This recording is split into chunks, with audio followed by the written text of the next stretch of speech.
अस्सलाम वालेकुम। आज का टॉपिक अपनी नोयत के एतबार से काफ़ी सेंसिटिव है। मैं आज बात करने वाली हूँ पाकिस्तान इसराइल के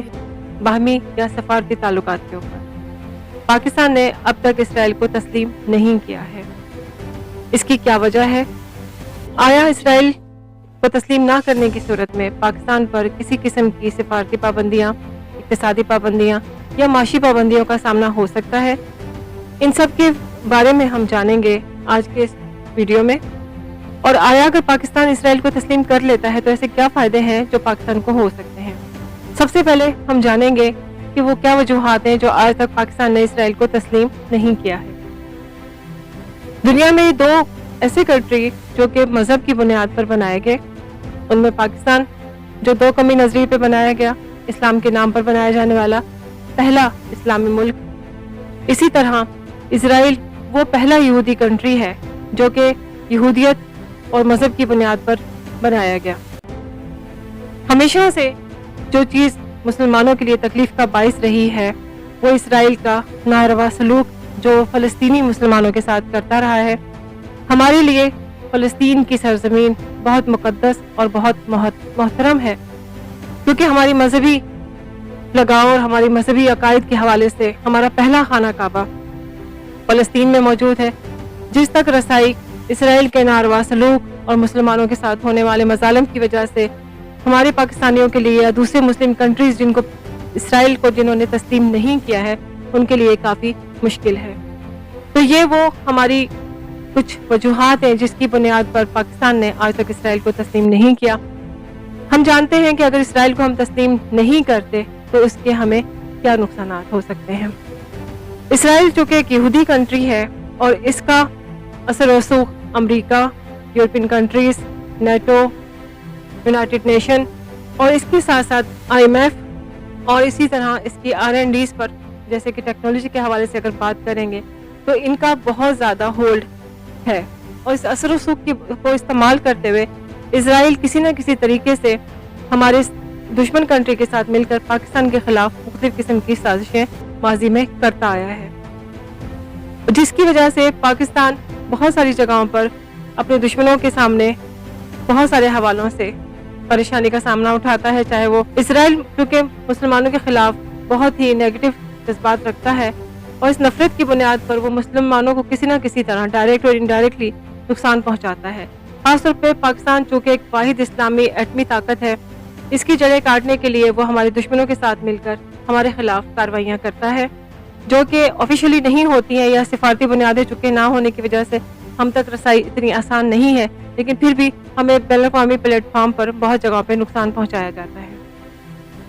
और इसके साथ साथ इसराइल चूँकि यहूदी कंट्री है और उसका होल्ड जो है IMF पर बहुत ज़्यादा है और पाकिस्तान चूँकि एक तरक्की पजीर और गरीब मुल्कों में शामिल होता है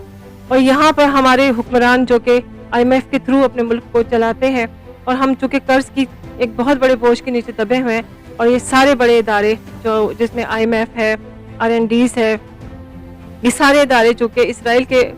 कंट्रोल में है और इस वजह से हमारे कंट्री में उसका इम्पैक्ट डायरेक्टली पड़ता है जब हमारी गवर्नमेंट उनकी कहने पर या उनके मजबूर किए जाने पर कुछ टैक्सेस लगा के आवाम के लिए गैर दोस्ताना पॉलिसीज बनाती है। और इसके अलावा चूँकि हमारी मजहबी अकायद के खिलाफ होने की वजह से हम इनके साथ ताल्लुकात नहीं रखना चाहते हैं, तो एक बहुत बड़ा हल्का जो कि इसराइल से नफरत करता है और फ़लस्तीन की मोहब्बत में, मुसलमानों की मोहब्बत में, वो कभी नहीं चाहता कि एक सोशल प्रेशर जो है हुकूमत पर बिल्ड होगा और ये प्रेशर किसी भी सूरत में यहाँ बनने वाली कोई भी हुकूमत बर्दाश्त नहीं कर सकती है। चीज़ें जो इसराइल हमारे साथ सफारती ताल्लुकात बनाने की सूरत में हमें डायरेक्टली या इनडायरेक्टली दुश्मनों के जरिए नुकसान पहुँचा सकता है, क्योंकि मेरा ये ख्याल है, मेरी ये ज़ाती राय है कि अगर सफारती ताल्लुकात बहाल होते हैं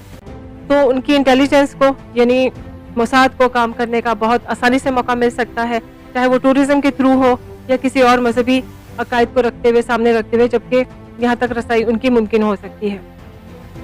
और अगर फ़ायदा इसराइल जो है वो टेक्नोलॉजी के हवाले से हमसे कहीं ज़्यादा आगे है, अगर हम वेपन्स की बात करें तो उस हवाले से इसराइल जो है टेक्नोलॉजी के हवाले से जंगी बुनियादों पर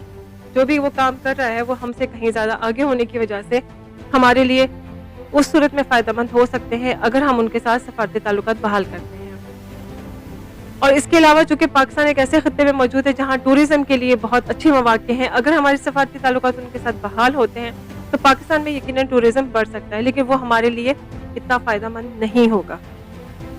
ہم پاکستانی اسرائیل سے تعلقات کی بنا بھی بہت اچھی طرح سے اپنے ملک کو سپورٹ کر سکتے ہیں، اور میری یہ رائے ہے کہ اگر ہمارے تعلقات اسرائیل سے سفارتی طور پر پاکستان میں رہنے والے کروڑوں مسلمان کے مذہبی جذبات کو ٹھیس نہیں پہنچا سکتے، کیونکہ ہمارے مذہب کی جو بنیادیں ہیں وہ ہمارے فلسطین سے جڑی ہوئی ہیں، اور ہم ایک مسلمان ہونے کے ناطے کبھی بھی اسرائیل کو تسلیم نہیں کریں گے۔ لیکن اس کے ساتھ میں ایک بات اور بھی کہنا چاہوں گی کہ کچھ مسلم کنٹری پاکستان پر پریشر بنانے کے لیے، خاص طور پہ سعودی عربیہ، اسرائیل کو تسلیم کر رہا ہے یا تسلیم کرنا چاہ رہا ہے، کیونکہ ان کا انفلوئنس جو ہے اسرائیل کا وہ سعودی عرب اور دوسرے مسلم کنٹری میں بہت زیادہ ہے۔ اور اس کے ساتھ ساتھ میں ایک بات ضرور کوشش گزار کرنا چاہوں گی کہ مسلمانوں کے جتنے بھی کنٹریز ہیں OIC کا کردار اس میں زیرو ہے، اور اگر ہم بھی اس پاکستانی ہونے کے ناطے اسرائیل کو تسلیم کر لیتے ہیں تو رہی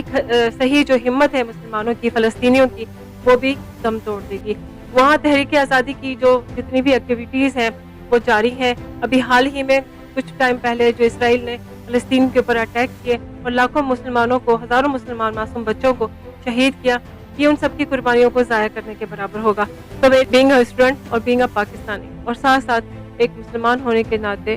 میری جو ایک ذاتی رائے تھی اور ایک میرا خیال ہے کہ سب کی رائے ہو سکتی ہے، اس کو میں نے واضح کرنے کی کوشش کی۔ امید کرتی ہوں کہ آج کے ٹاپک پر میری یہ چھوٹی سی کوشش آپ کو پسند آئے گی۔